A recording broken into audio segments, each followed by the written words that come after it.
Welcome.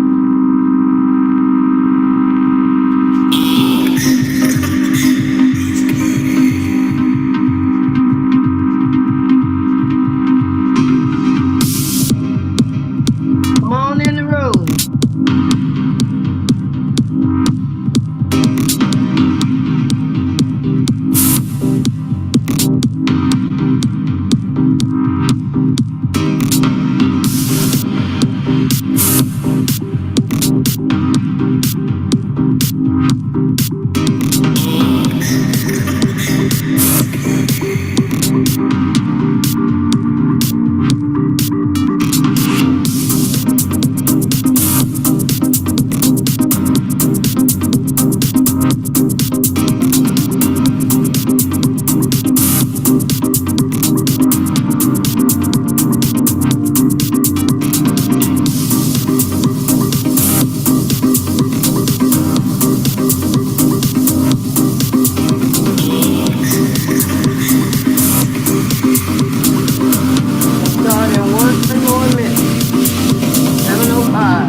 All right, good morning, everyone. Unless you're on the East Coast, good afternoon. I'm glad to have everybody here today. If you're live or if you are tuning in on the replay, thank you for spending some time with me today.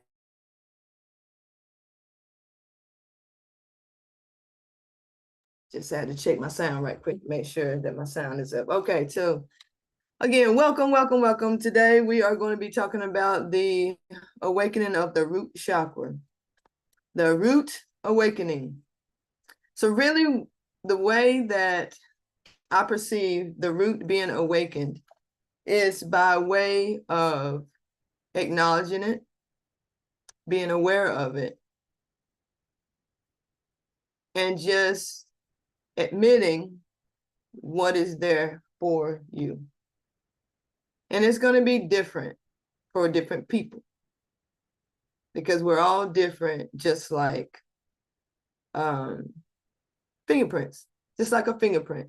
Everyone is different. Everyone has their thing. Everyone has what has been real for them and what is coming up for them. Now, I have on my Facebook page, if you go to Carrie Irene or search Carrie Irene, if you're not friends with me on Facebook, you will find the replay there streaming live on my Facebook page. And you will also see the replay on YouTube. So as we go through this, if you have to come in and out, just know that the information will be housed on Facebook and YouTube for you to go back and look at and review and write your own notes. Good morning, Dana. Good morning. Good morning. So I want to make sure that, you know, you don't feel like you're stuck here. You know, I understand it's a Sunday fun day. We all have things that we want to do, things we want to partake in, and I get that. However, this is what I want to partake in today, and this is what I want to share. And again, this is more of me sharing rather than teaching, because a lot of these things also pertain to me. A lot of these things are things that I am working with, things that I am applying to my own life in order to strengthen, align, and clear my own root chakra. So I want to make sure that you know that. Take what applies to you, discard the rest.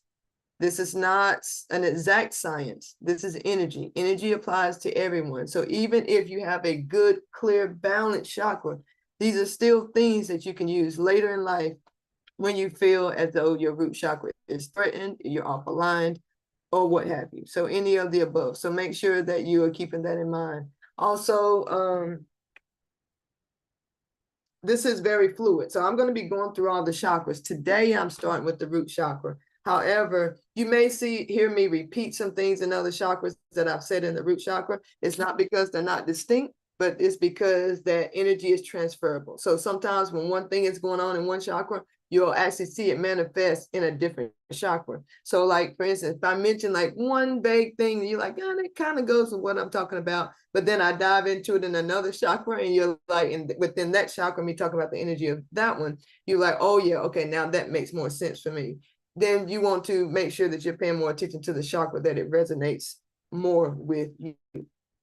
So first I want to start off by just talking a little bit about energy. There's this quote by John Caracas, and it says, the basic substance of a person is energy. The movement of energy is life. The freer the energy movement, the more intense the life. And that's by, again, John Caracas. And he's talking about just basic energy. And you'll see how that's evident as I go through this curriculum. I got so many pages of notes and I have an hour and a half, and I'm hoping I get through it. I may get through it quicker than I think I'll get through it. But just so you know, I will be looking down because I wrote my notes instead of creating slides, because I get so lost in the slides. And this way, if I have my notes here, I can mark off what I've said, and so I can move on fluidly. So just disregard me looking down, just take the information. That's really all you need. You don't need to see my face, my eyes, and nothing. Just make sure you're housing the information where it belongs and discarding it where it doesn't belong. So energy, everything about life is made of energy. It's made from it, and it depends on it. And the great example that I always use, and let me also give kudos where kudos is due. There's a lady named Anadea Judith. She is the one that I have studied. I've studied her work, I've studied her methodology, and I've studied her terminology. And that is what I'll be using within this masterclass today. And she always describes energy force and life force in comparison to a computer. She tells the story about her being on a plane. She was on her way to a seminar, a presentation that she was giving. And she realized that when she got to where she was going, that her computer wouldn't cut on. And she was like, oh my goodness, what's wrong with my computer? She had a brand new computer. She had brand new software. She had a fresh keyboard. She had new memory cards. She had all the things necessary in order to give the presentation that she wanted to give. But because she didn't have power to her computer, It was all for nothing. It meant absolutely nothing. And it was because she had dropped her cord on the airplane and didn't realize it until she got to her destination. And she said, that's light energy. We all have energy, but if we're not tapped into a source, if there's something blocking that source, or we don't have the right connection to get to that source, then everything that we have been supplied with to get through this life with ease and grace is null and void to us, because we don't have the energy necessary to carry out what we need to carry out. And that's the same as it is in our lives. You know, energy has been studied through various modalities. It's been used by scientists, and they barely tapped the surface of what energy truly is. We're just now getting to the place within the last, 10 to 15, 20 years, which is relatively not a lot of time when it comes to science. It's like that when it comes to science. But they've been, researching this and looking through the energetic, the meridians throughout the body, but they really haven't been able to truly grasp, how to duplicate it, how to replicate it, because again, energy can't be created or destroyed. It can only be transferred and transformed. So think about different ways, different modalities and different areas in life where you have probably heard energy. And one of the simplest ones I can think of is, I've never seen the movie Star Wars, but in Star Wars, they call it the Force, right? So if you're a Star Wars head, you would know what that means. It's just the Force. In yoga, they call it prana. In acupuncturists, they call it the chi or ki, this energy that they work with when they're sticking the little pins into your body. They know exactly where to stick it to affect different energy points in your body. For all of you people who are into psychology, Freud used to call it the libido, right? And then we have like his understudies that called it orgone energy, the things that really dictates our life force. And then we also have martial arts, they call it the chi also. And this is through years of discipline to be able to use force that's coming in order to amplify the energy that you have. And then we also have energy healers. They call it Reiki, where they use their energy in order to influence your energy to get it more in balance, to help you release things or to help you open things up so that you can receive things. But either way it goes, it is the basic life force that runs through us all. That is what energy is. And Anodea Judith calls it a charge. And I love the fact that she uses that word, because it kind of takes that, oh, they talk about woo-woo stuff, energy, whatever. But we've all heard the term when you're like, oh, you're really charged up about that subject, or that's really giving you a charge, or you're charging, with that subject a lot. And she calls it this because she created an acronym, and everybody know I love acronym, right? And it's the CHARGE, consciousness having a really genuine experience. Chakra having a really genuine experience. And this is exactly what we experience when we experience energy. For instance, if you're feeling very nervous about something, you may shake, or if you're scared, you may find yourself like, oh my God, look, I'm shaking. That's energy. That is energy. Or you may laugh about something. That's energy. You may cry. You may scream. You may feel like you feel it coursing through your blood. Like some people say, oh, my blood is boiling. That is the life force of energy running through your body. And when we go back to that definition that John Caracas gave us, it says the basic substance of a person is energy. The movement of energy is life. But the freer the energy movement, the more intense the life. So we can add that to any emotion or anything or any evidence of energy that we see. But a lot of times that energy can get blocked. And we're going to talk about different types of blocked. If you have a root chakra, again, we're talking about the root chakra today. This is the thing that dictates your security, your stability, your flight, or is it fight, flight, freeze, or fold instinct. Whether you're going to run, you're going to fight back, you're going to give up, or you're just going to play dead, right? Every single one of those things in this root chakra always I ain't gonna say intentional, but it's more so it's defense mechanism because if we are dealing with the root chakra, we're talking about our security, our strength, our stability, our safety. How do we feel in our own skin? Now, with the element of the root chakra being earth, this is one of the most dense chakras that there is. That's why they call it rooting, grounding rituals that helps with the chakra, because it is the thing that creates the container for our life. It's our physical body. It's our instincts. It is the things that are formed in our subconscious that governs how we live life, how we approach situations that causes these things that question our stability, question our safety, question our security. This can come up as fear. It can come up as diseases, anger, depression, anxiousness, like if you can't sleep at night, or if you're getting up in the morning, you're like, I just can't get up today.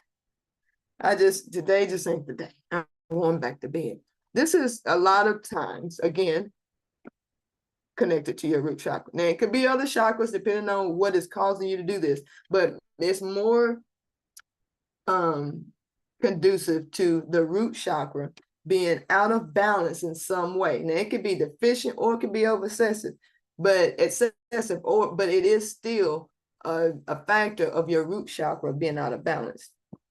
Now, it can also, like when a healthy balanced chakra will heighten your awareness, it increase your sensations, your liveliness, you intensify your experiences through life, like your drive, your sense of attraction, things of that nature. Is when you have a healthy chakra.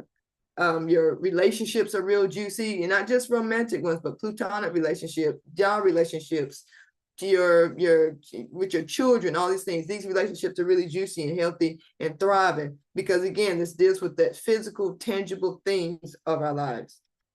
And it is governed by our experiences. And now when we talk about the experiences, these are the things that are unique to all of us, which is why I say take what helps you, discard what doesn't, because what you have been through personally in your life will dictate how you are affected by these different things. So it's important to pay attention solely to yourself, not to everyone else or what someone else may be going through, but this is absolutely specific to you. And in order to balance the charges that are going through your body, you have to know how to balance you, not just the chakra in general, but what is going on within your root chakra, what is affecting your sense of security, what is affecting your sense of balance, what is affecting your sense of stability and protection, right? So this is when we have to make sure that we are paying attention to what triggers us in those areas. Now we are, let's see, make sure, see, I'm already getting away from my notes, getting ahead of myself. So this can come across to you a lot of times when this chakra is deficient. It can come across as just excessive sadness, being afraid of things, being real jumpy about everything, having a clenched jaw or furrowed brow all the time. Your shoulders are tight, they drawn up all the way to your ears, or you having pain, and stiffness. But this right here is when you have filled yourself in a container that's too tight because you feel like you need that in order to be secure, to be safe, and to be okay. So when we're talking about these emotions, the strength of these emotions is equal to the strength of the charge. For instance, I wrote down an example here somewhere. Let me find it. I'm getting a little ahead of myself, but I want to put this right here because it makes sense to be right here.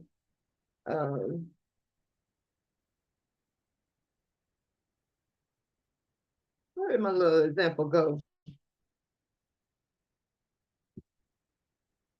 All right, so I'm just gonna go home with what I was saying. I'm sure I'll get to it. So from going to the different levels of strength that our emotions give to us, and it being equal to the strength of its charge, we gotta know that depending on the deficiency or the excessiveness of that charge will depend on the strength that you are charged about a situation. And this can come in emotions or behaviors. Like, for instance, if you are, irritated by something, that's a light charge. That's how much charge is going to. But if there's more charge in that area, it may go into anger. If there's even more charge, it may go into rage. But if it is deficient, it can go into depression. It can go into isolation. So you have to be aware of what the charge is looking like for you, because then you can determine the strength of your charge. And a lot of people think charge can be positive or it's negative, but truly charge is neutral. Charge is a neutral thing, but it's experienced as positive or negative depending on how it flows through you. Is it hitting any blocks? Is it not hitting any blocks? A lot of us with this charge, with the grounding, we feel so free and so secure and so stable. We find ourselves in situations we don't need to be in. Or we feel like we're missing opportunities because we're too reserved, we're too secure, we don't trust anybody, whatever. What is that for you? Like, you have to figure out what that is for you. So I want you to take this time right now, and I want everybody, because I do this with every masterclass, I want you to figure out what that thing is for you. Where is there an area in your life that you're feeling instability, that you're feeling a lack of security, that you're feeling like you're not stable, like this ain't it, or you find yourself not trusting your instinct a lot, like, I knew I shouldn't have done that, I knew that was going to happen, those types of things. This is an indication that there's something going on with your root chakra. There's something going on, and it may not be excessive, and it may not be causing you harm in your life, but it's causing you a lack of ease. It's causing you a lack of flow, because you have realized that something either is not safe for you and you keep going there anyway, or you can't go anywhere because you feel like ain't nothing safe, ain't nothing secure, and you don't want to do anything. It can come in, I don't want to spend the money because I feel like it's not coming back to me. I don't want to interact with people because they always let me down. I'm not going to take a new job because I'm just set in my ways and I don't want to experience new change. I don't want to enter into, I'm staying with this old relationship because I don't feel like anything else is going to supply me with the security that this one does. Because a lot of us will stay in situations, whether relationship, job, eating habits, and things like that, because we don't want to know what the difference is going to be if we enter into a different routine, different habit, or different area of our lives than what we are right now. So let's go back to the chakras. With the chakras being the architect of the soul is what Anadea Judith called it, because we house ourselves in this body. And this body, as we all know, they say ashes to ashes, dust to dust. We know we're going to go back to the ground. But as we are in this vessel is connected to the ground by gravity. And the gravity holds us in place so that we are literally fixated on the ground. But a lot of times people think when we're too solid in our ways that we need to be lifted up and like go into the other chakras to manifest and all these things, but that is completely false. Our manifestation power is solely dependent on our root chakra. Now, other chakras, like especially the sacral chakra, where we talk about manifestation a lot too, because it's like the creation process. It includes the reproductive organs and processes and things like that, which we'll be talking about next week. But in that root chakra, if you don't have a solid foundation, it doesn't matter what you produce, because it'll still either elude you or it'll start to control you. If your root chakra is not balanced, healthy, and ready to receive, because this is the container for which we have to receive everything, where we process things, where we realize if it's important or not, because it is our defense mechanism. It is the things that we use in order to feel safe. So if you find yourself with a lot of money, you're chasing money, you got money, all that stuff, but you still ain't feeling good, look at your root chakra. Or if you find that it don't matter how much work you do, how much you try, how much you toil, you still can't seem to get it together financially, or your health, or your mindset and things like that, this is the root chakra. This is the root chakra. Now, when we talk about the chakras, I want to explain again, just briefly, because this is about the root chakra, not just all chakras, but I want you to have just a little basis of what it is. When we're talking about the architecture of the soul, And we're talking about these root chakras. The chakras are aligned down our spine, O'Connell. And there's different, what we're going to call them, different chambers in our body. Our body is our temple, and within our temple, there are different chambers that house certain energies. It's no different than rooms in your house, right? In the living room, you're chilling and hanging out with your family. You're having a good time. You're relaxing. You're watching TV. It's a place where you kick back. In the bedroom, that's where we go to sleep. We relax. We change clothes. We typically make love. This is the living room. And then we have the kitchen. This is where we cook. We have a little family conversation, kiki and ha-ha, and then we eat our meals and we have, a good time. And then you have the bathroom, right? You have your bathroom where you use the bathroom, you release, you take a shower, you cleanse, you do those things. This is just like the chakra system. The chakra system is, you are your house, and your chakra system is the different rooms within your house. And within each room of your house, there's just a different energy. I don't care if you make love at every room in your house. The different rooms you make love in your house, we consider adventurous because we're acting outside of the norm than just having like sex in the bathroom, right? I mean, in the bathroom, in the bedroom, right? But it is a definite energy within each room of your house. We can't deny that. There's just certain things that you do in certain rooms. If someone said, yeah, I cooked a good meal, they're like, okay, well, your kitchen is awfully clean. And someone said, oh yeah, I cooked it in the bathroom. You eating it? Because I ain't eating it. Because that is just not the right energy that I want to go into my food. And we do this within our bodies as well. We try to find security in our mind. We try to find security in the things outside of us that we know and that we manifest. We try to find security in love and relationships. We try to find security in sex. We try to find security in escapism, alcohol, drugs, all these things, when truly our security has to be rooted in our root chakra. And a lot of times that gets thrown off at birth. Okay, so we're going to talk about when we first coming into the root chakra. So the root chakra, I already went over fight, flight, freeze, and fold, but I want to just be more clear about why those four things are important. With our root chakra governing our basic survival instincts, we have a lot of things that is attached to survival instincts, security, and stability that starts at birth. That developmental age at birth, whereas birth through the first few years, our younger years, we have some things that are innately embedded into our DNA about how we survive, how we get through things, how we deal with things. And this is true for everybody. This is true for everybody. Even if it's a good thing, it's still true for everybody. I want you to think about when a baby is born. That's a very traumatic experience. Think about moving. I think that everybody would say, oh, moving is the worst. When you got to move from one house to another, you got to pack up the boxes. You got to make sure they're labeled. You got to get someone to help you move it. Then you soar the next day. And then you got to figure out where everything goes. And then you left with all the stuff that you don't know what to do with. And this and that and the other. Da, da, da. And then for the first couple of weeks, you looking for stuff. You looking for stuff. Oh, yeah, I put that here. Oh, yeah, I put that there. That's like birth. You're moving from your mother's womb to the world. Think about it.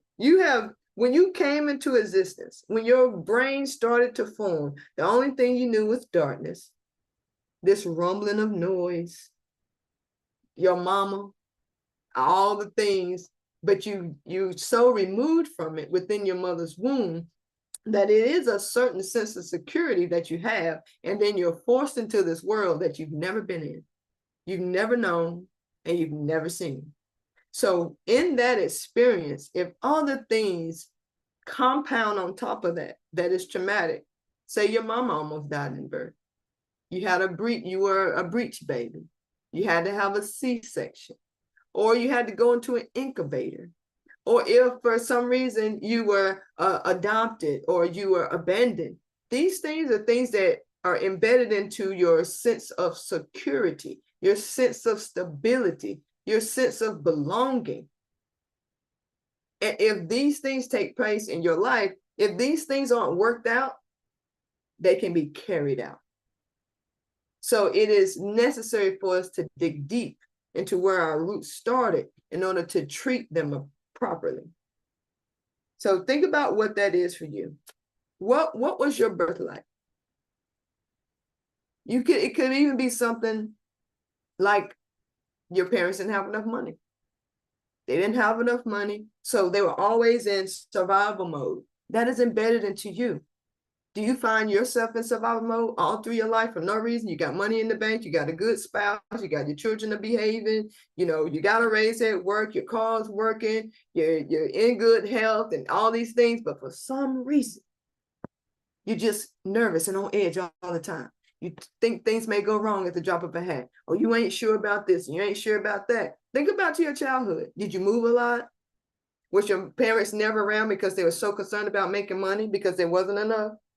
Did they have other kids running around that they had to take care of, and because you were a baby, they could leave you there, but they had to take care? I know for me, when I was born, my sister was in her tail for tubes, honey. We're 2 years and 2 days apart. I'm sure that my mama had to keep up with my sister. And not to mention my brothers are 10 years older than me. So now they're starting to go through adolescence and into puberty. So by the time I'm in my terrible twos, I probably could have done anything I wanted to. And I'm probably sure I did, because I have such a sense of freedom and I move around a lot because I'm not really attached to a whole lot of things. And I know that points back to the way I was raised. My dad was a pastor and my mama was in school all her life. And so many times during my life, I was alone. I was by myself to fend for myself, cook for myself, clothe myself, get myself back and forth. I remember when I was 14? I think I was 14, but it was around that area. I had my first accident in a car before I had my permit, because I had to get myself back and forth to school.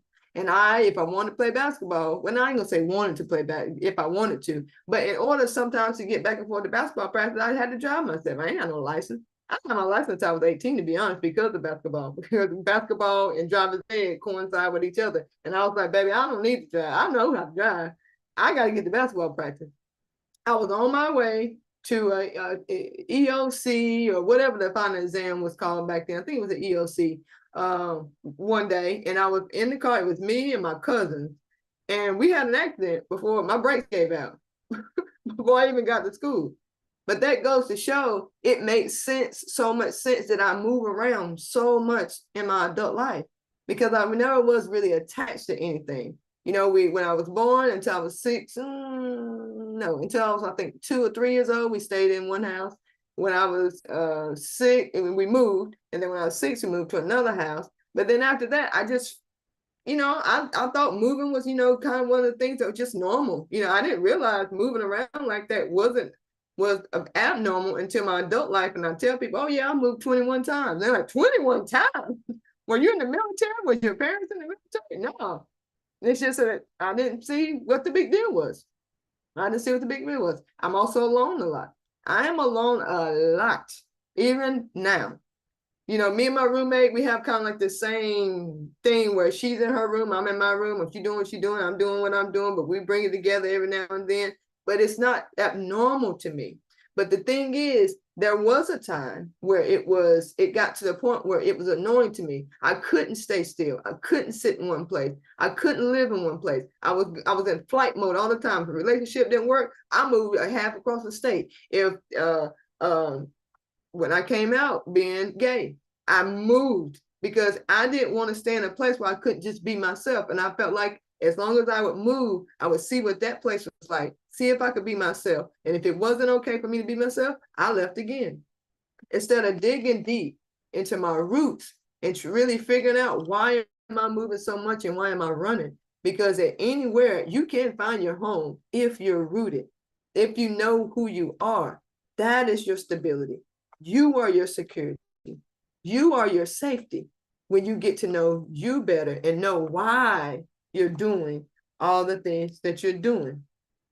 Because when we are in survival mode, we're not thinking about how many of our other energetic portals are being affected, because we have to draw from those things in order to secure our defective and out of balance root chakra.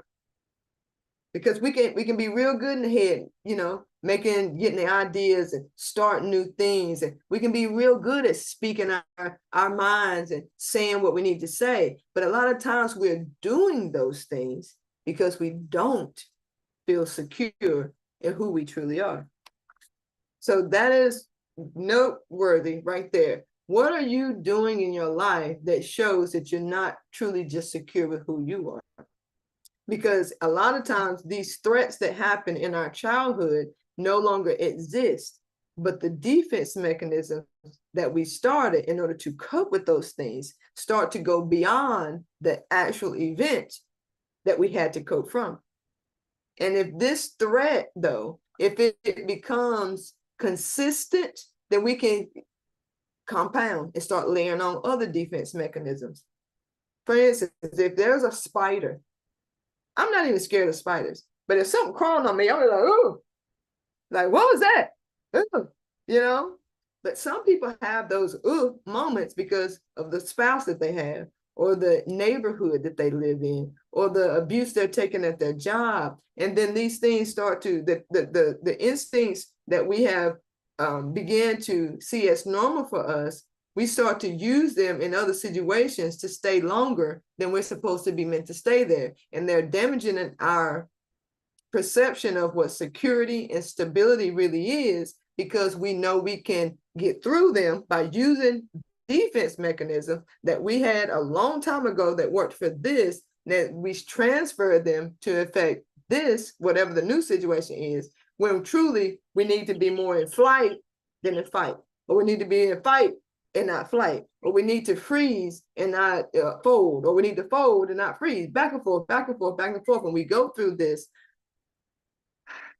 whirlwind of emotions in order to feel stable and secure and protected.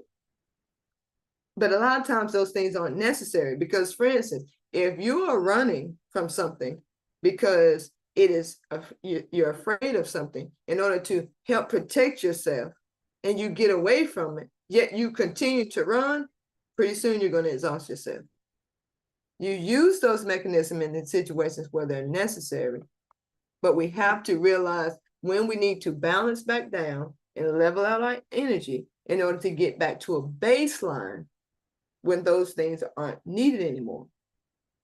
Because if we continue running, we start to continuously deplete charge and deplete energy from our healthier chakras in order to fix our depleted, excessive, or deficient root chakra.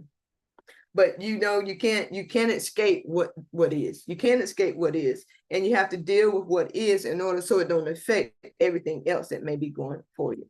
And we start to bind these energies in different parts of our body. Because again, our body is the vessel, our body is the container, our body is the representation of the root chakra. And we need to make sure that we are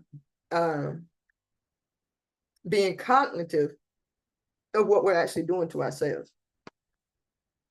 So what does that block look like for you? Do you use escapism?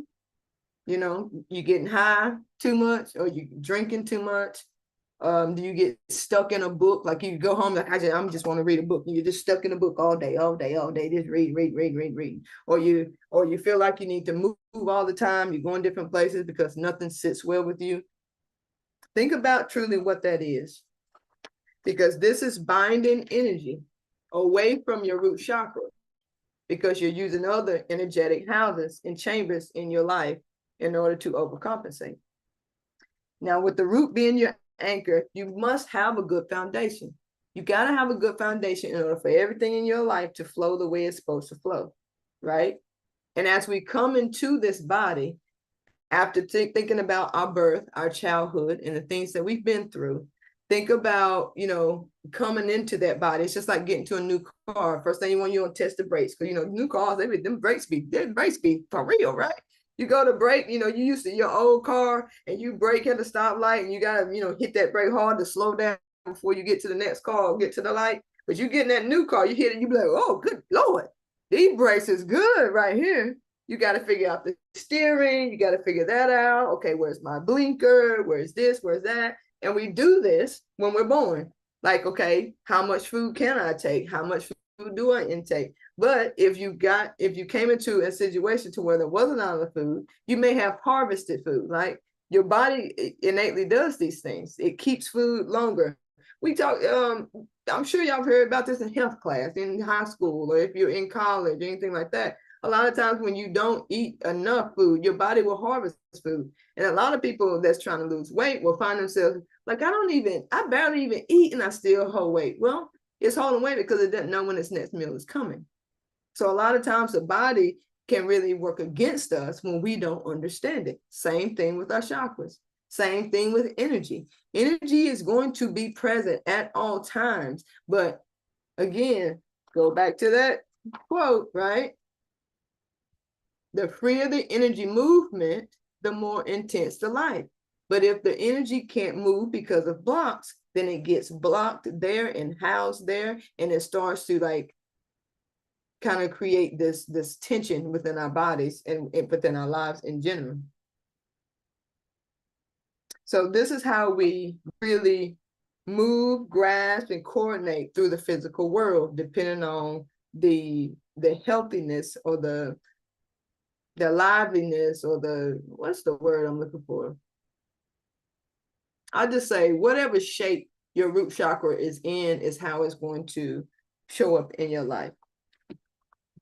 So the name of the root chakra in Sanskrit is Muladhara. Muladhara, that's it, Muladhara, and it means root. It actually means root and root support. And it can only begin with going up and not going down. So we have to build like a house. We have to build a foundation from the bottom up. And then once we do that, then it can flow down. And energy does flow that way, but we have to have a good root chakra in order to flow up and actually receive. Because again, I've mentioned this word a couple of times, being the container that we are here. Our body is the container. Our physical form is the container. And how we nurture our root chakra and the healthiness of our root chakra will determine things that are going on in our lives and in our bodies. But we have to look back to those past things. We don't have to stay there. I talked about last week the seat of consciousness and how sometimes you have to sit back and observe your life from being the observer of your life in order to really help yourself to get through some of the things that may be uncomfortable. Because if you can see it, it's not you, and you can manipulate it the way that you need to manipulate it. So some of the things that you can look at to see physically, to see if your root chakra is out of balance or if it's causing you any type of physical ailments would be the base of your spine, your legs, also your feet, your legs, your spine, your large intestines, and things of that nature. Those things that are at the bottom, those things that are at your base, those things that are really rooting and helping you to release and to absorb and be that container and be a healthy container for your life and your life experiences and the things that you got going on. Your instincts, let's see what else I have. Your self-preservation, your actual physical identity. These things are inherited through evolution. So let me put it to you this way. A lot of times because I'm talking about security and safety and stability, put it in terms that a lot of us will really understand. Your money. We talk about breaking generational curses. Like, I'm gonna be the first one in my family to do this. I'm gonna be the second one in my family to do this. I'm gonna change this or whatever. And I'm not gonna, it stops right here with me. A lot of these things are embedded in our DNA, into our genetic makeup, because it's been passed down to us, which is why I say it's important to look and see what you were born into. Because a lot of times we think, oh, well, this is just where I was. Well, I was raised that way, or this and that and the other. These things can be affected. These things can be changed, and you can affect these things in a positive way in order to live an easier life, a more vibrant life, one that's not set in fear or scarcity, because you have to. Epigenetics, yes, because these things affect the way we go through our lives. We can go through our lives with much more ease, with much more grace, if we just acknowledge things. We don't have to go through. Now, and when I say this, I'm not downplaying anything. I love past life regressions. I love, when people go, get in touch with their inner child. These things are so necessary, but I just want to emphasize that you don't have to stay there or relive it in order to really take a look at it and have it positively affect your life. We have to be aware of sitting in that seat of consciousness to where we can affect things without being affected by things. And we can truly do that. We really can do that, because I have found myself doing that several times. I don't know, I think something bit me. My little shoulder itching. But it also in fact affects our physical identity. Because we take on certain things that really constrict our bodies. And I'm thinking about doing 2 phases of this root chakra, because I literally have one. I still got 4 more pages to go, and I've been on here for almost an hour already. It really affects our physical body, and there are some physical characteristics that I will get into later for the sake of time, that you can almost look at people sometimes and be like, they need to work on their root chakra. Or you can look in the mirror, is what you need to be doing, and say, I need to work on my root chakra, because I'm feeling this stiffness in my legs. I'm feeling my muscles are tense all the time. I'm feeling these things, and these things are all a bad digestion. All these things are indications of an unbalanced root chakra.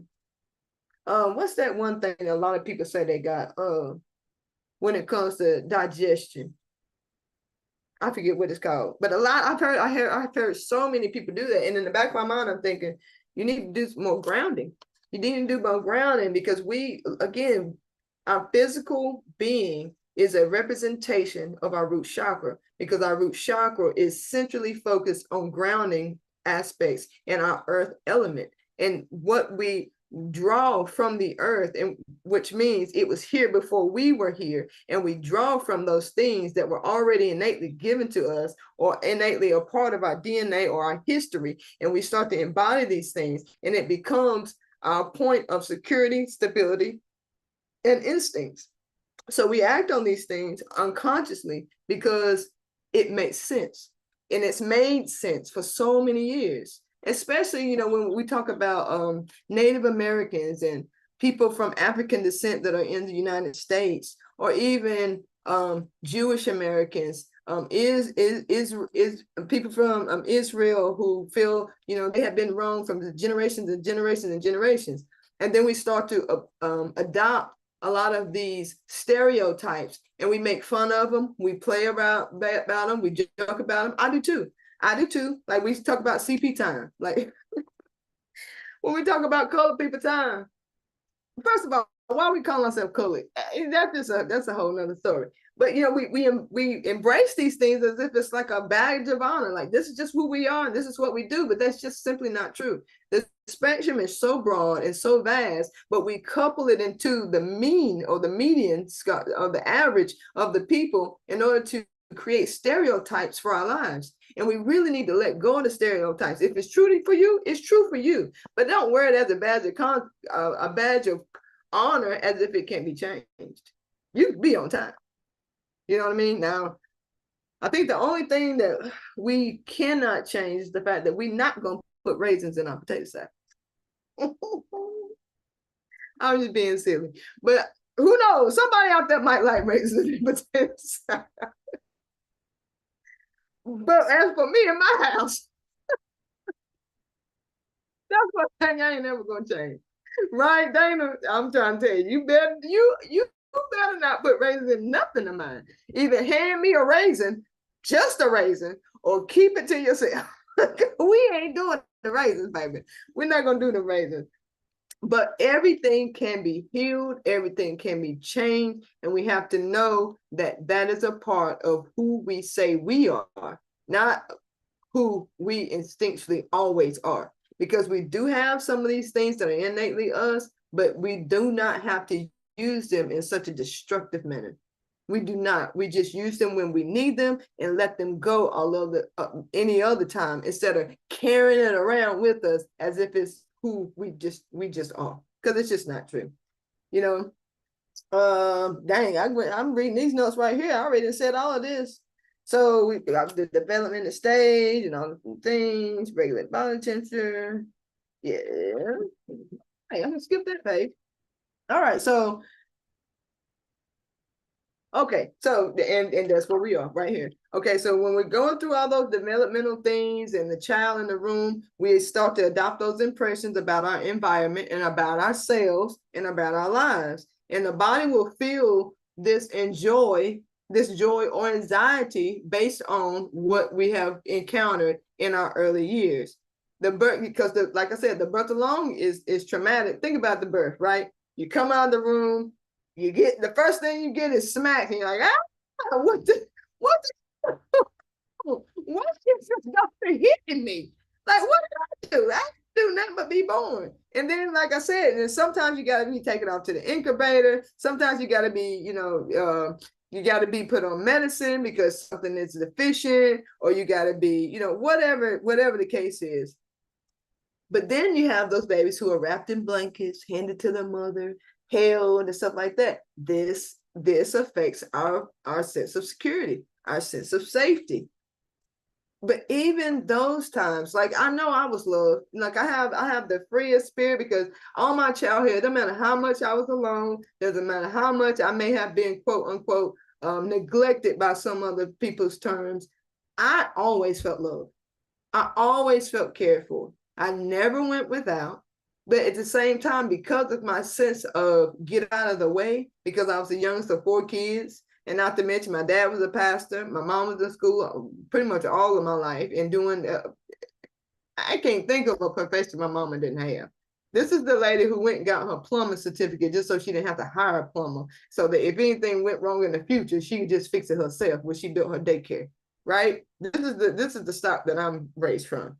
But at the same time, I still carry that sense of detachment with me, which is why when my relationships are over, they're over. I don't like to drag stuff out. I'm ready to move on. Not because I don't value the person, but because I value myself and my freedom. Because I've had that freedom since a child. And I don't like for people to threaten that freedom that I love. So when I feel someone shaking my stability, I have to pull back. I don't push away. I pull back to my center. And a lot of times that looks as if I'm dismissing, when truly I'm just getting back to the source. I'm getting back to who I am. And I'm getting back to the things that I know are working for me. And we have to be very cognizant of this, because for a long time, I said, I ain't good at relationships. Maybe I just ain't supposed to be in a relationship. I just can't do this. I'm tired of leaving. I'm tired of this. I'm tired of that. Instead of embracing, okay, well, that makes sense. So what I need to work on is allowing my freedom to thrive and not be threatened by someone else, and then allowing them the decision whether they want to leave or stay. And that has served me well. Okay, that has served me well. I often say, if you are very secure, it will eliminate hellos and goodbyes, and you can simply commune with the people that are there. Because if you stay steady in who you are, the people who ain't rocking with you, they won't stay. They can't stay. They'll be so annoyed by you, they'll make their own exit, and they'll take care of their own goodbyes. And you never have to worry about closure, because you can remain open for anyone to come and go as they please. But again, a lot of us in this stability, if it's excessive, if your chakra is excessive, those boundaries that we have to have in this root chakra, if they're excessive, then we find a lot more people in that space that needs to be there. And then that rots our sense of security, because we've divided it up into too many places. We've compartmentalized who we are. We've compartmentalized what our sense of security is and where we belong. I don't know if I said that earlier, but this chakra is your sense of belonging. It's the main thing: stability, security, instincts and stuff. This dictates where we belong because our instincts will tell us that. Do I belong here or do I not belong here? And a lot of us get confused because we fit in so many different areas. How many people have been in a room full of people and still felt by themselves? I sure have. You got a sea of people, but you're like, I don't identify with these people. I love these people. They're cool. They're great to hang out with, but you're just ready to go home because you're ready to get back into yourself. Sometimes that can be a sense of imbalance, not because you're not supposed to know that, but because you've spread yourself so thin to fit so many boxes that you're not sure which one is really you. I call that the chameleon. And they used to call me, when I started working at American Eagle, we used to take this personality test. You had to. It was part of the job. Before you got placed in where you were going to be and what you're going to do, you took this test, and it would tell you if you're red, you're yellow, or you're green. And I forget which color mine was, but the name of it was a chameleon. And my score was extremely high being a chameleon. They said they had never seen one that high. They was like, you literally can fit, we can put you anywhere and you're going to be all right. And I'm like, yeah, because I can do anything. And I made sure that I can do anything because I didn't know what I would need. And throughout my life, I've had to be so many roles in my own life that I became that chameleon. But it was because of my root. It was because of where I felt rooted in my life growing up, with my mom being in school all the time and being the first lady, my dad being a pastor, in the hospitals, marriage counseling, kids stuff. I was over the kids choir. I was over the inspirational choir. I was over the praise team when we had one.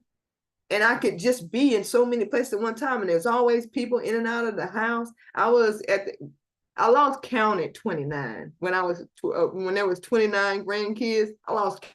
There's been more born since then, and also great grandkids. So family functions, there's always people around. Not to mention, I was always at my grandparents' house, and so was a lot of the other grandkids. So it's always around a lot of people. So I compartmentalized myself a lot. I could fit into any mold. I ran with the boys and I did cheers with the girls. I played basketball with the boys and I did dances with the girls. The first time I think it was the first time I went to, no, it probably wasn't the first time. Yeah, I think it was. The first time I went to the hospital for serious injury, I had to get 8 stitches.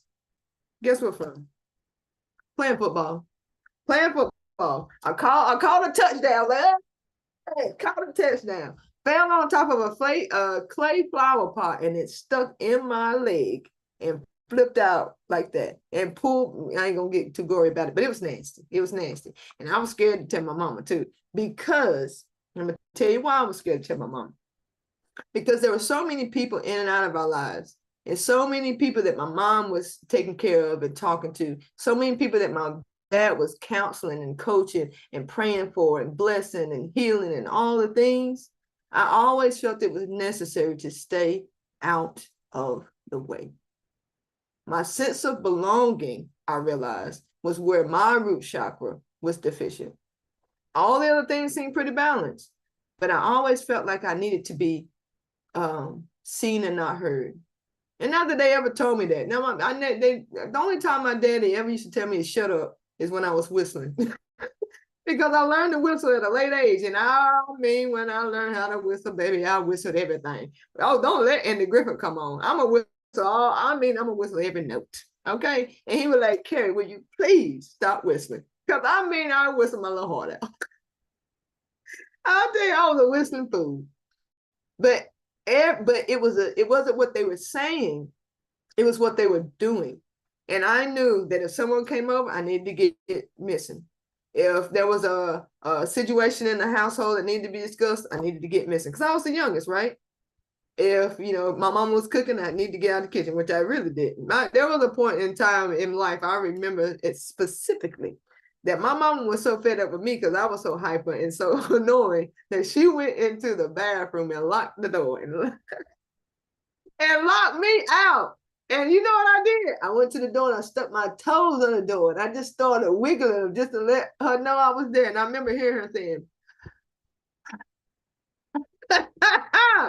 oh my God, it's so funny to me to even think about that.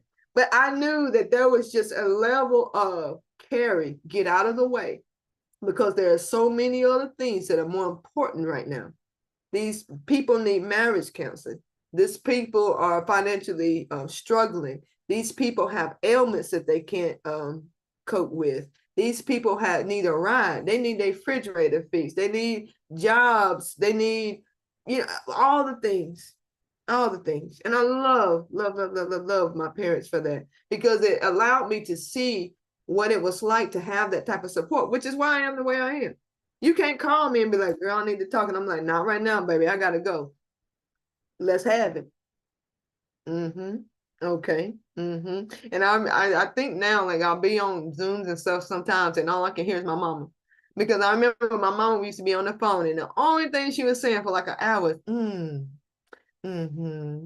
right, okay, right, oh, right, I mean, hours would go by and she ain't said not one real word other than right, yeah, okay. And that seems to be what I do a lot of times too. But I also find myself in those situations to when I need something, or I need someone for myself, or I need to talk to someone, or I need help or assistance. I do not want to be an inconvenience for people. I don't want to be in the way. I don't want to alter the state of what's going on. I don't want to cause a hitch in the get up. I don't want to change anything about what anything's got going on. And if what I need causes you to switch, I ain't gonna ask for it. I ain't doing it. I still don't. Which is why I said in the beginning, a lot of the stuff that I'm talking about today also applies to me. I'm not an exception to this. I'm not a guru when it comes to chakra and energy. I am a student, and I'm sharing what I've learned.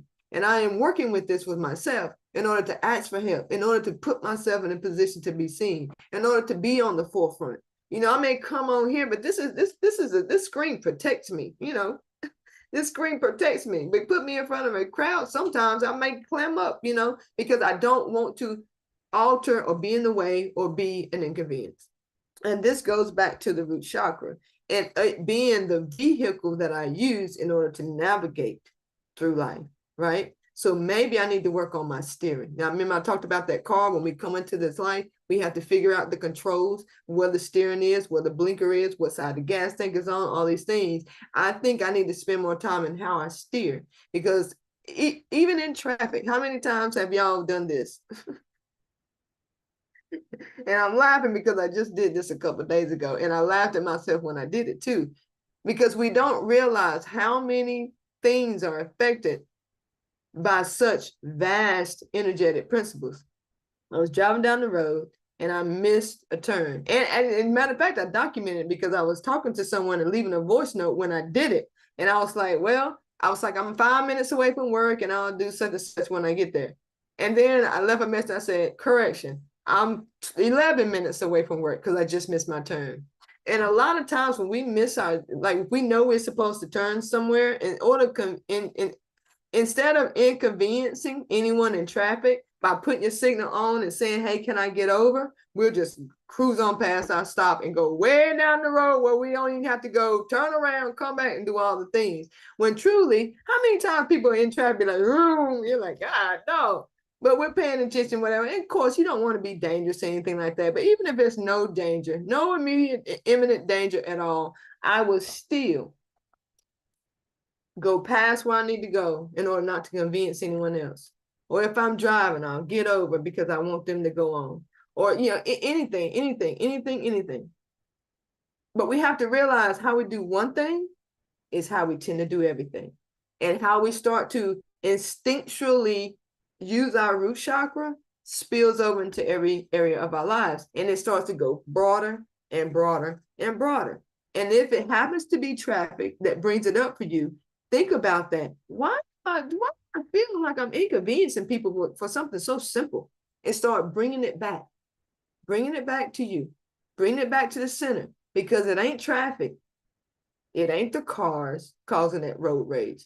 It's your sense about yourself that is causing those things. And we have to grasp that in order to move through that in our physical world.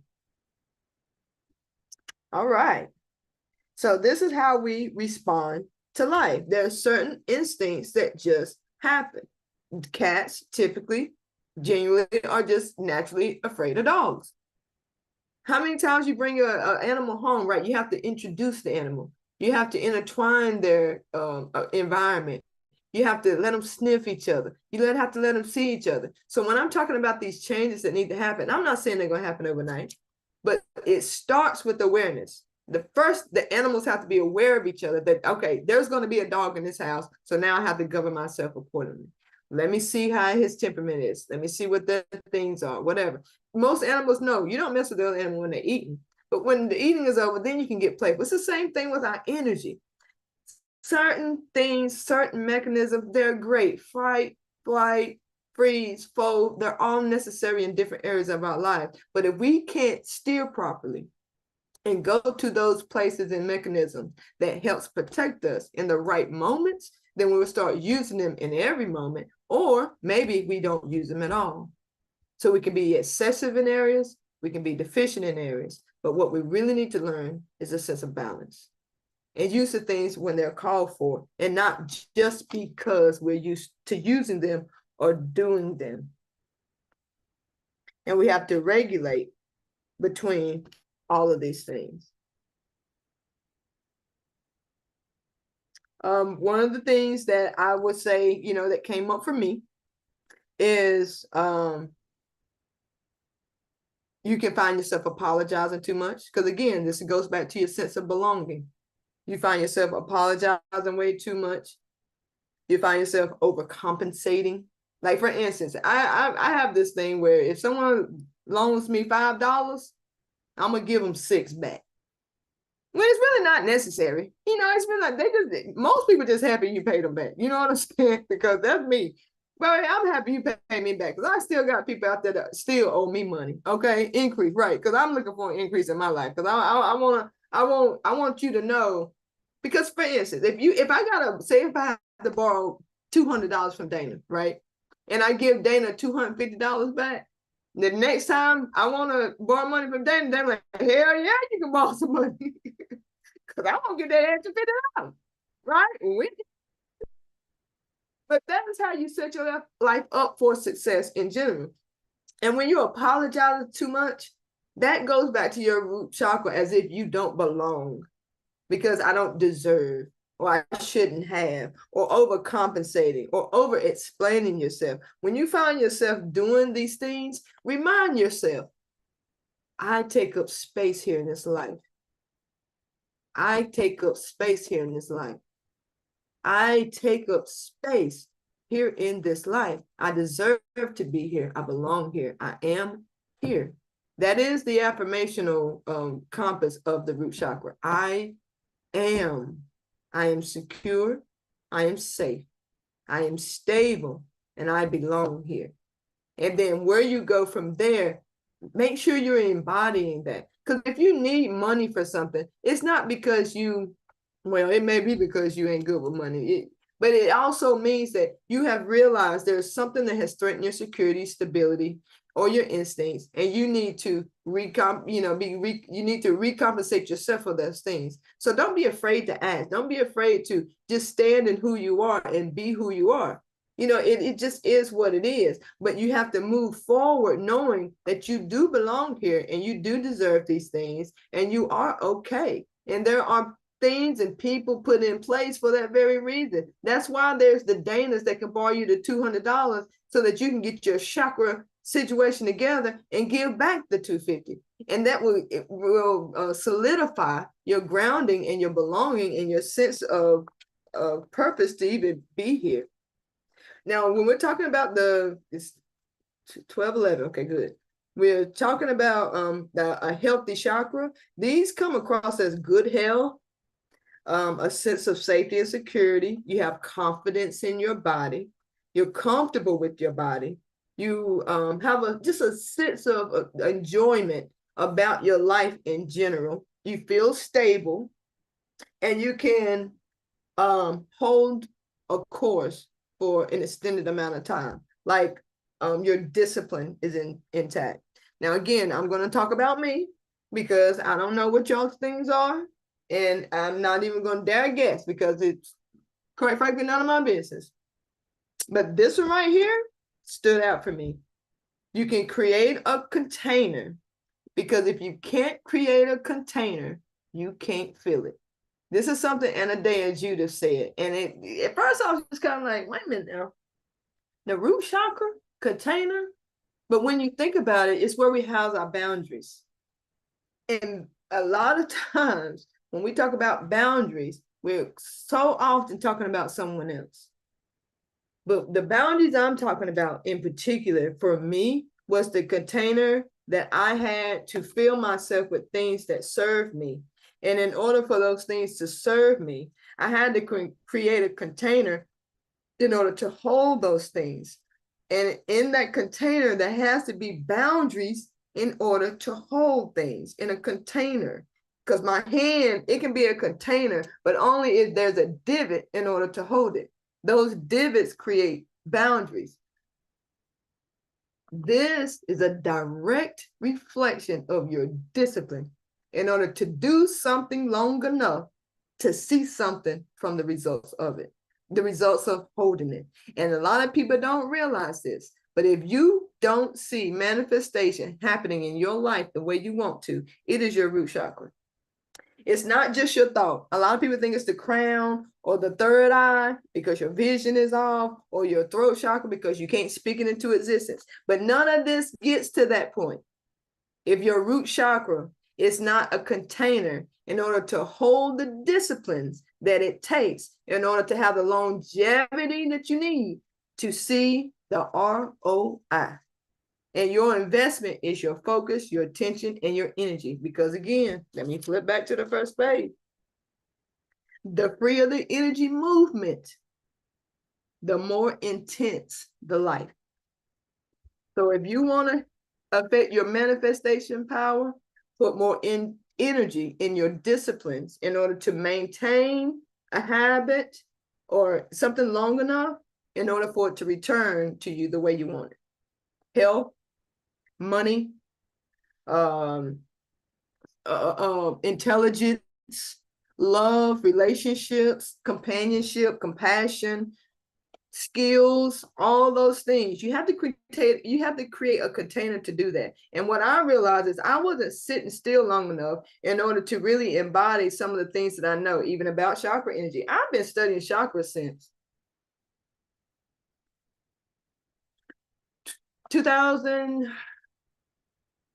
When did I start Earthbound? 2016. 2016. That's 9 years.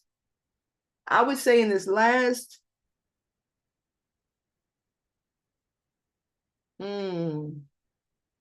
my last relationship ended in 2023. I'd say 2024, around summertime, is when I really start to grasp this manifestation thing. And I have been doing it all along. And I have been getting things in my life that I loved, but I didn't stay still enough for it to expand. I didn't stay still enough for it to grow. I didn't stay still enough for it to really give me the ROI that I needed. I was studying things, but I was jumping back and forth between what I wanted to do, who I wanted to do, on and on and on and on and on and on. And I attested it to ADHD, ADD, dyslexia, all the things that I have been diagnosed with. But really, when it comes down to diagnosis, don't mean anything if you don't understand the diagnosis. The diagnosis is not what keeps you. It's your acceptance of what the diagnosis means. Because if you can accept the doctor, for instance, if I go to the doctor, I don't go to the doctor for them to tell me I got a sinus infection for me to do nothing about it.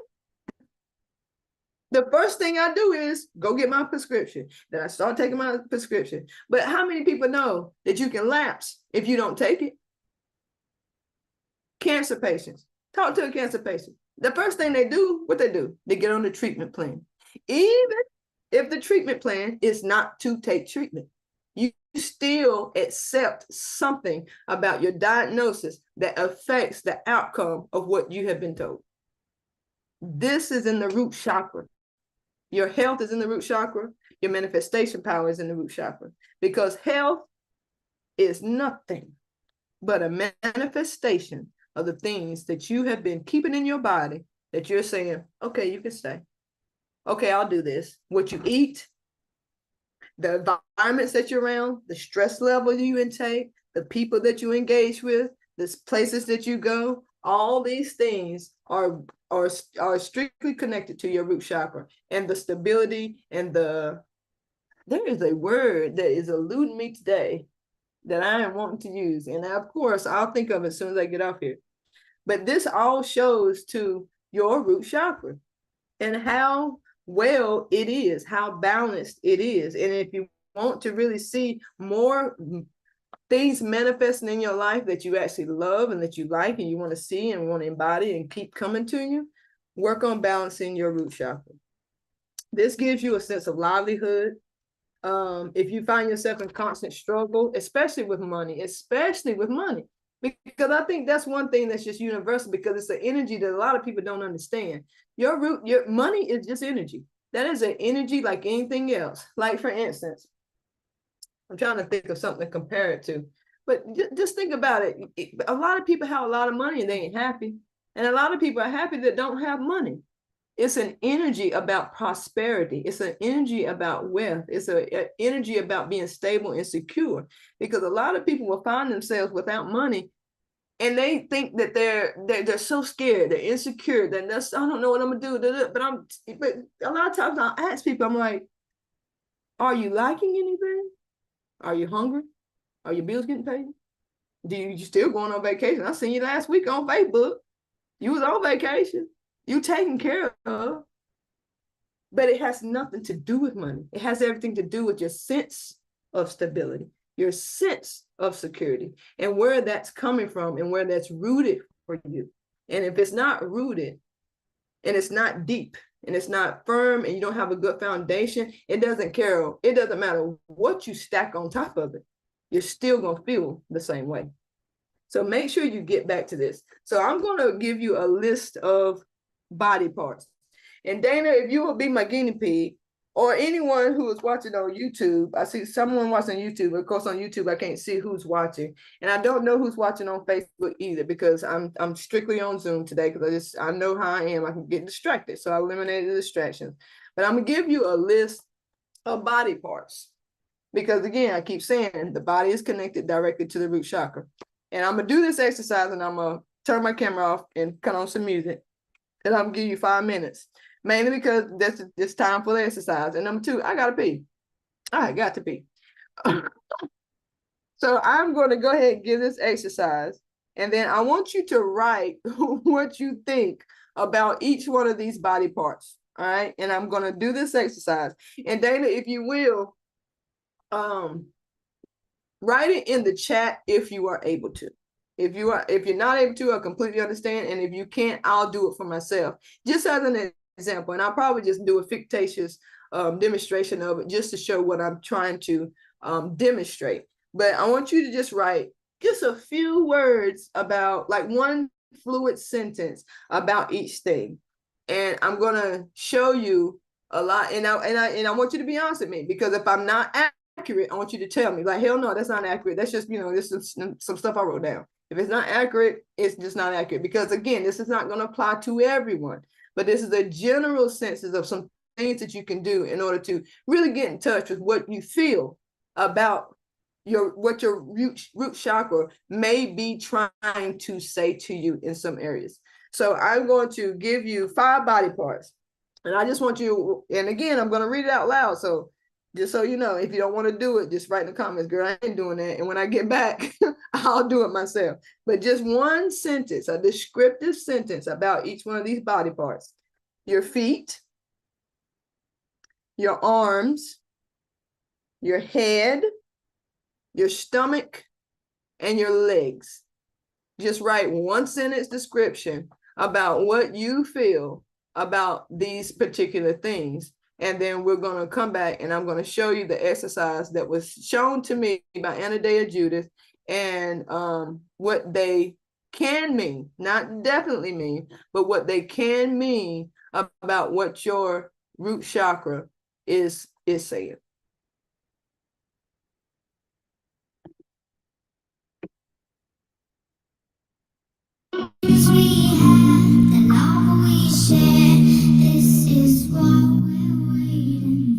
And I'll be right back in 5 minutes. It's 12:22. I'll be back at 12:27. And if you're out there in Facebook or YouTube, I want you to do the same. I want you to write one descriptive about your feet, your arms, your head, your stomach, and your legs. And we'll be right back.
I've recently come to it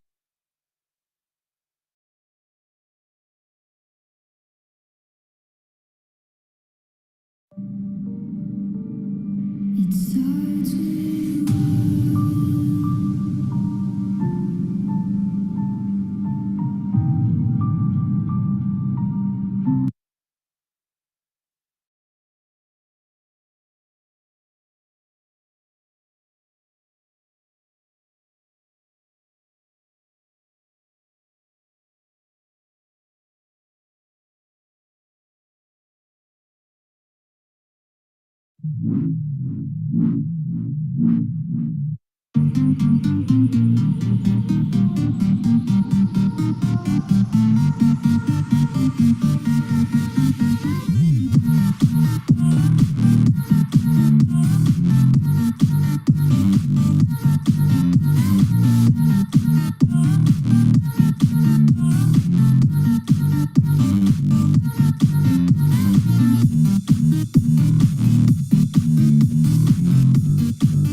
Okay, okay, okay.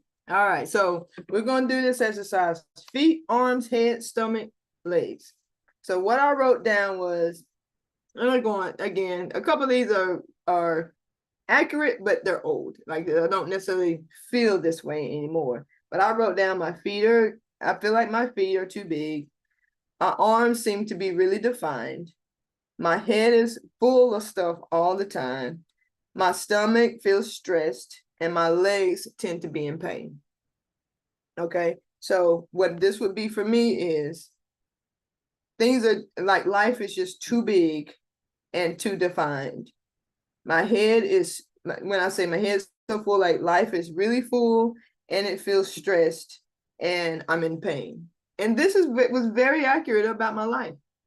I found myself, I'm like, this was very accurate about my life at one time. And with that root chakra being something tangible and something defined and something concrete, a lot of times the things that we describe our body as, a lot of times translates into our lives. So I'm going to read Dana's here.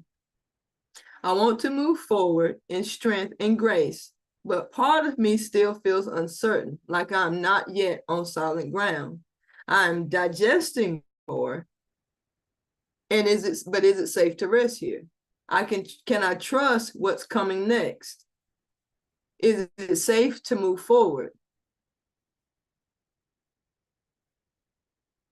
I open and release to reach out with trust.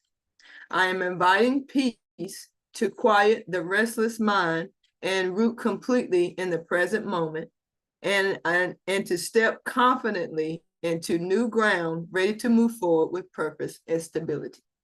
Now, see, what I did was, she wrote about every single body part, but I removed the word of every body part and only wrote what she said about her body parts.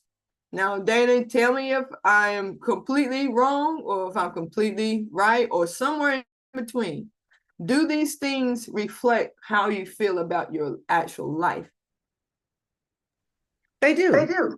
I would agree. So they do. Mm-hmm. Mm-hmm.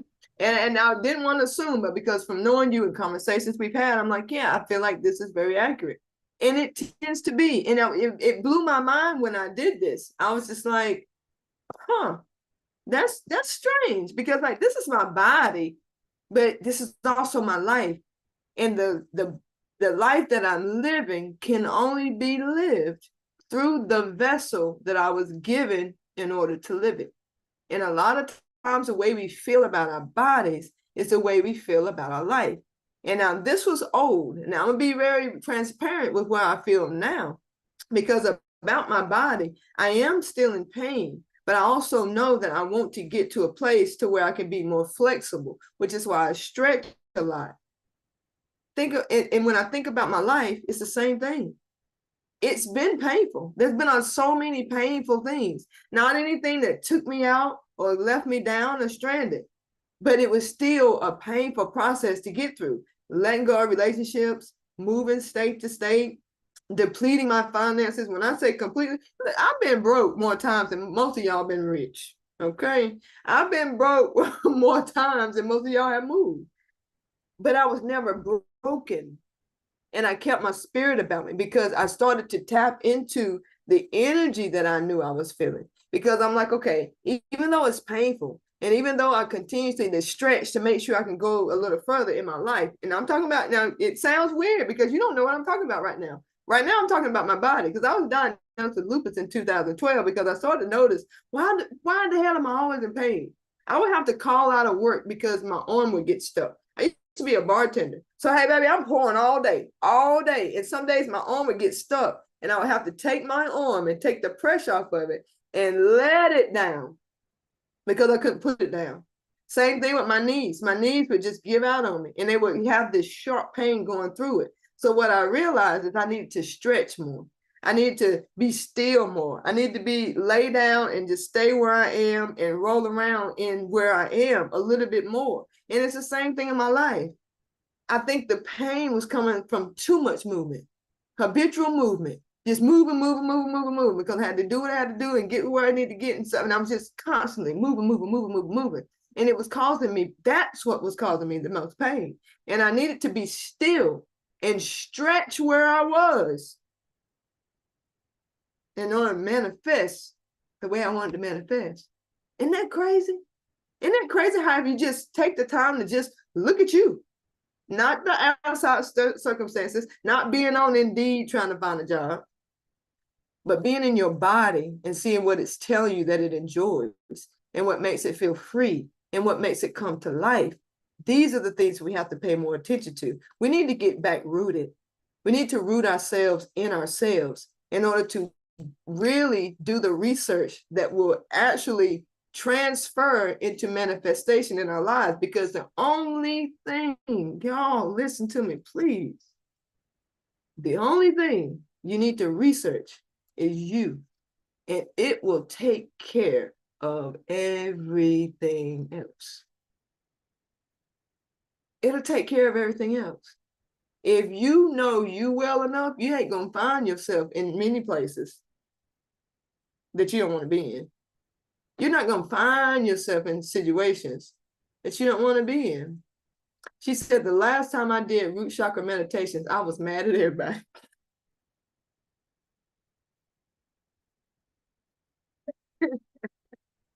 Yep.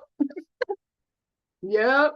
Because you realize you got a sense of grounding in a lot of things, for lack of a better term, that didn't have shit to do with you. Am I right? Correct me if I'm wrong. Correct me if I'm wrong. You are absolutely correct. Oh, I was mad at everybody. Do you hear me? Big man. Yes, I was. Yeah, and it happens that way. But when you start to dial back that focus to you and just be like, I'm not, and I'm talking in terms that are very transferable to a lot of people. I'm not going because I don't like them or love them. I'm going because I just don't want to go. I'm not going to answer the phone just because I'm ignoring them or rude. I'm not going to do this because everyone else is doing it. I'm not going to do it because I don't want to do it. We have to have a sense of autonomy about ourselves and where we stand, where we are rooted, where our innate ability to take care of ourselves, because that affects your security, your stability, and your sense of belonging. Because we find ourselves being stable by who's with us, being secure by who protects us, and belonging by who says we can go and we can come, and we can stay. Take everybody else out that picture, because you'll find yourself pissed off at everybody around you, when truly it's because you haven't spent enough time with you to really dig deep and say, where did I get my idea of security? Where did I get my sense of security? And a lot of people, listen, Anna Dea Judith is the truth. If you have not ever heard of her, look her up. That's all I'm gonna say about it. I'm not going to try to tell you one way or another. Look up. If a lot of things that I'm saying you identify with, look up Anna Dea Judith, because I took it straight from her book. She has several books. I'll read them off because I think I got 3 of them on Audible. One is called the Chakra System, a complete course in self-diagnosis and healing. And when I say self-diagnosis and healing, she is not playing. Because this, when I said 2024, that's probably when I downloaded that one. One's called, let me go back to the top so I don't skip around. The Chakra System. And then one's just called Chakras. Let me see the cover. Chakras, a beginner's guide to healing with your body's energy centers. And then Charge in the energy body, which is my favorite. Charge in the energy body, the vital key to healing your life, your chakras, and your relationships. Ooh-wee. That one right there is my favorite by far. The other ones, because I had studied so much with chakra, they're more so it served as a reminder, you know, but that one right there, it goes real deep. And then there's also one called Chakras Made Easy, 7 Keys to Awakening and Healing the Energy Body. I got more than I thought. That's 4 right there. Let's see if I got any more in here. Just because I'm big on giving props for props. Let's do this stuff right here. Even though I have tons of chakra knowledge, I have certification in chakra healing, law of attraction, mindfulness, Reiki, all these things, which served me well because it helped me in my coaching practice to be more in tune with people, what people were going through, and to really understand energy. And a lot of times what was coming through on their end was not really transferring to my end. And why didn't that make sense to me? And when I started to dive into these things, it really taught me more about it. But just like the root chakra, I had to have a more sense of a foundation of really what energy even was, really where it came from, how it stemmed, and how it translated to this God we talk about, right? We label it so many things, but truly it's just the purest of simplest, of smallest, of tiniest detail. And it's energy, because everything starts so minute, so minute. Like sound, for instance. If I say, ah, I was like, oh yeah, she just said ah. But if I start to add more and more energy into it, it's going to start to alarm people. The neighbors will eventually call 911 because they will say, there's someone down the road screaming, and they've been screaming for 10 minutes. There has to be something wrong. That's what your body is doing. When you get these ailments, when you can't sleep, when you cussing people out, when you are fighting and fighting and freezing and folding, you stuck in your house, you're in depression, you're going through all these things. You just need to dive back into yourself and realize where this energy is coming from. Because it didn't start as you cussing someone out. It didn't start as you being angry. What did I say earlier? Irritation, how did that go? If you go from, it's the same energy. Now just think of this. When it starts, it can start as irritation. Like, oh, to get on my nerves. We all have said that about somebody. Oh, God, oh, here she come. Here she come. Here she come. Oh, she get on my nerves. Right? We all know that person. Here she come, y'all. Yeah, that person, right? And then eventually they keep coming and keep coming. It comes into anger. And then it turns into, girl, why don't you just hush? Like, nobody want to deal with all that. Nobody want to hear none of that, right? And then they keep coming. Next thing you know, they're going to get a knuckle sandwich. It's energy. It's the same seed, but it has grown to such a point that now it is dictating your life. Don't allow that for you. Fight when you need to fight. I'm not saying not. Fight when you need to fight. If someone coming, baby, I'm running. Okay, run, stay if you want to, but then you're in freeze. But because sometimes freeze is what you need to do also. How many times do we need to do this? Because running isn't the answer. Or sometimes we fold. You see people pass out because something in their body just kind of takes over. And the best thing for their body to do is to completely shut down in order to allow that thing to flee. Every single defense mechanism that you've ever had was necessary for what you were going through. But when you start to take it beyond that point, it starts to cause different things in your body. It starts to cause you to have these things coming up, and you start to express these things in unhealthy ways. It's the same thing with eating. We all got to eat, But if you are in that flight or freeze mode, you may have anorexia. If you're in the fight mode, you may be in bulimia, right? You're fighting the food. You take it in, but you throw it back up, right? Or you could be housing stuff because you feel like gravity is not enough to hold you down, because you feel like you're not secure enough. So you eat and you eat and you eat. So then you become overweight because you want something to make you feel more dense and more solid in where you are and more firm in your foundation. But if you can release the food and know that you can be firm in your foundation by really diving back into who you are, you can release the weight, you can release the anorexia, the bulimia, you can release the anxiety, you can release depression, you can release the tension, the clenching, the frown, the physique. These things can be changed. There are tons of scientific, peer-reviewed research on this. Anadea Judith can take you and cite you to all of them, because she don't just do energy work. She's a psychologist, a psychiatrist, and a psychologist. If I'm not mistaken, I may be misquoting there. One of them though, where she's prescribed and she's done coaching and she's done so much work in Reiki. She studied under a shaman. Like she's done a lot of things.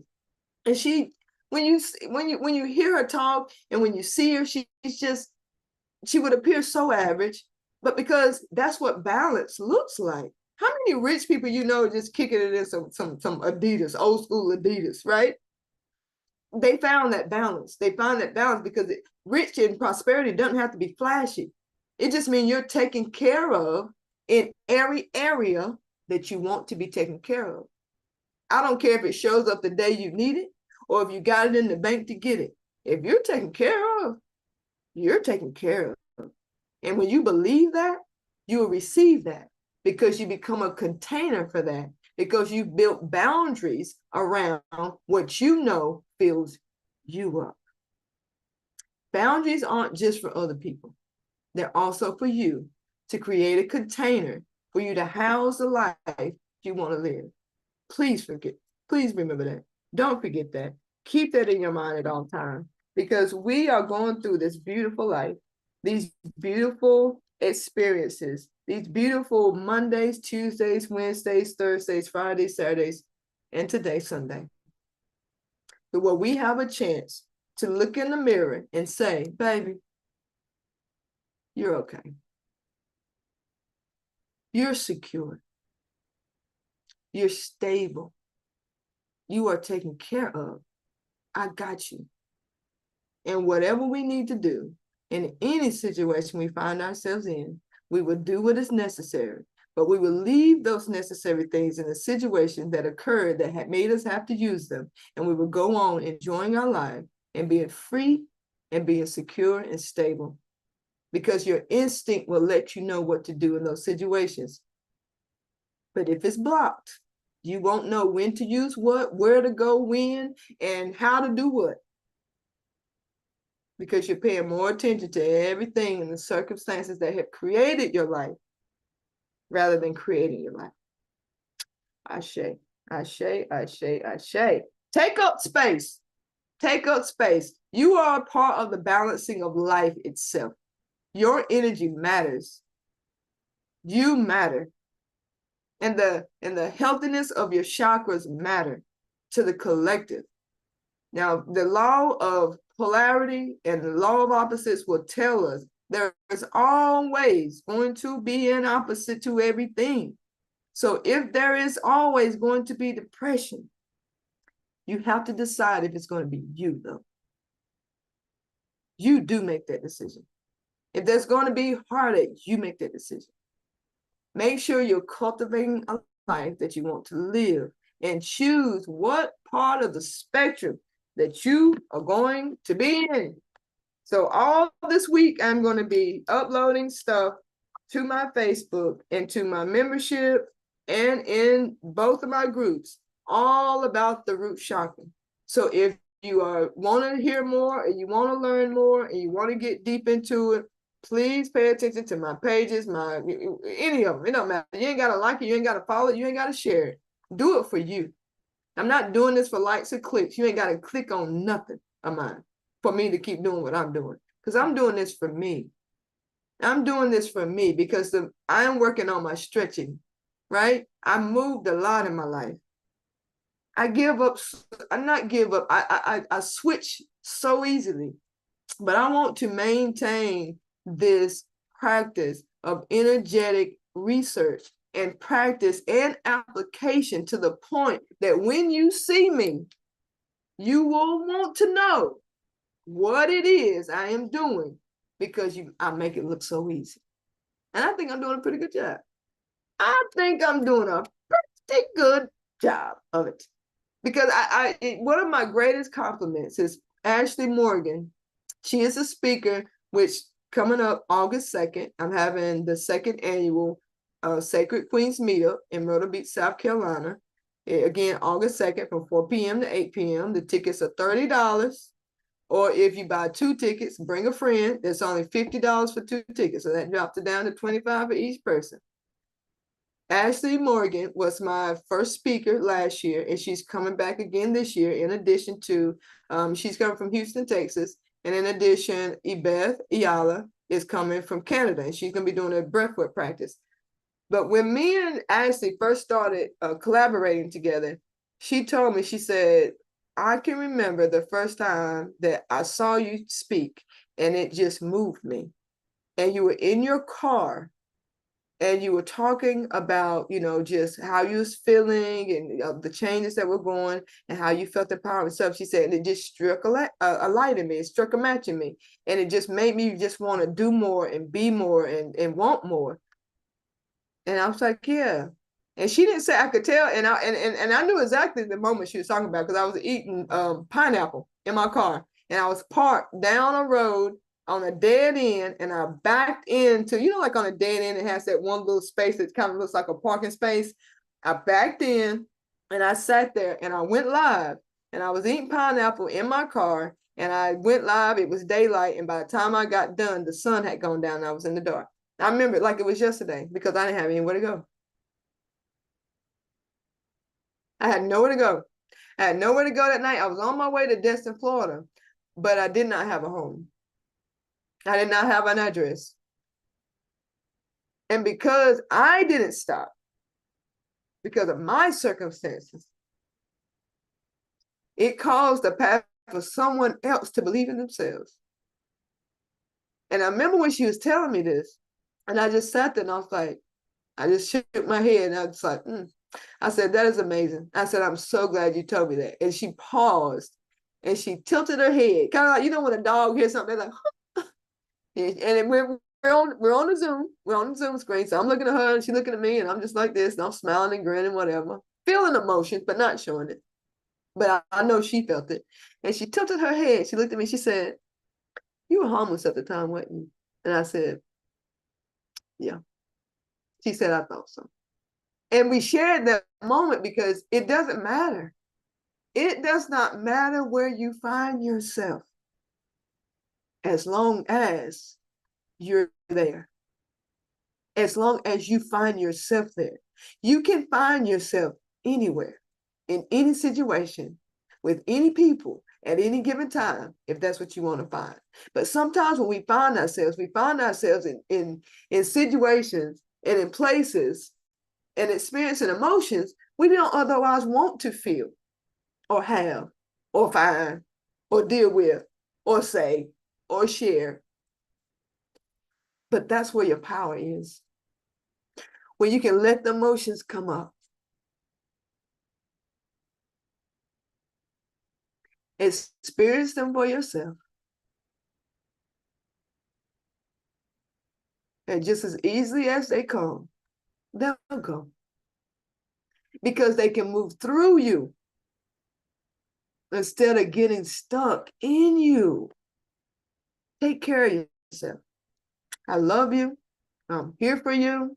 If there's anything anyone needs from me, my coaching is still open. I do energetic alignment. I do energetic mapping. I do one-on-one coaching. I have a group where I house a lot of this stuff. A lot of this stuff that I talk about is inside of my IP membership.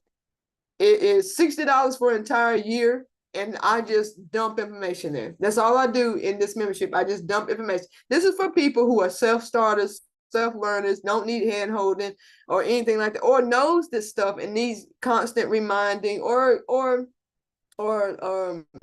periodic reminding of certain things. Like if you get in a situation, you're like, "Ooh, I know that's my sacral chakra. Let me go into the membership and see things that I can do for my sacral chakra." I have smoothie recipes for each chakra. I'm getting ready today. I'm working on my newsletter because I said I was going to do the newsletter back in February, y'all. It is May. I'm behind. Okay, that's my root chakra right there. Root chakra is also when you need to be still. Sit your butt down and do what you need to do. Again, discipline. Creating a container in order to cultivate something, right? You wouldn't plant a plant in your house. You got to create the right container. But in that container, you have to make sure everything is necessary for it to be housed, right? For it to grow, for it to thrive. And so that is the idea of the IP enterprise. I want to create that container for you guys to sustain yourself. For me, to sustain myself. Shoot, I know for a fact I'm in there more than the people that I paid for that membership. Because I'll be going in there. But I have those things in there for you to use. Go to my website, creativelens.online, if you want to explore and see other things that may be available. But I really do encourage everybody to do something. If nothing else, download Anadea Judith on Audible and put it in the car while you're driving and just listen to the things that she has to say, because she reads all her own books. Every voice you hear is her reading her own material. So that puts even more great emphasis on it, because I could write something and have someone else read it, and I'm like, well, they said it that way, and I'm glad they took it that way, but that ain't the way I meant it. This way, you know that the author is saying exactly what they want to say, the way they want to say it, and in the context that they want to use it in. So I really would recommend her. I would also recommend Michael A. Singer. Listen to his, if you're stuck in your head a lot, listen to his book, The Untethered Soul, or Living Untethered. Either one of those two books would really, really put you in a really good place, because it helps you see, again, sitting in that seat of consciousness where you can look at yourself without judging it, without beating yourself up, right? I love the Untethered Soul. It's bomb. It's bomb, especially if you got a lot of chatter in your head. Ooh, it is a good one. But it'll help you look at yourself from an objective space so that you can move forward in a positive way. So if there's Dana, if there's anything you want to share before I get off here, because I'm about to get on off here and go get me some dinner. Anything you want to share, Dana? There's not actually. I just want to say thank you. It's been very enlightening, and I appreciated your time today. Yeah, I appreciate your time, and thank you so much for being and sharing your energy with me, participating in the comments and cheering me on as I did this masterclass. It really, really, really does mean a lot to me. I really appreciate you as well. Likewise, thank you. Take care. Have a good day. You too. All right, too. thanks. All right. Bye, everybody. Y'all have a good day. Again, reach out to me if you need anything. Check out my social medias, and we'll be in touch. Carry on.